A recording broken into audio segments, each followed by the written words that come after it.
Ah, Kirazım, kızım.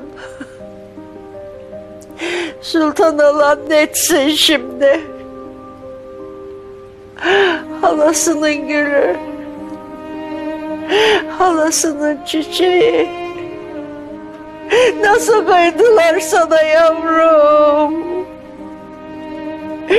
Ah, Allah'ım, sen güç ver ya Rabbi.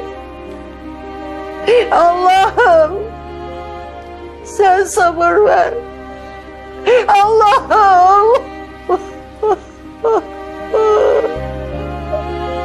Allah'ım. Ah, nasıl kıydılar?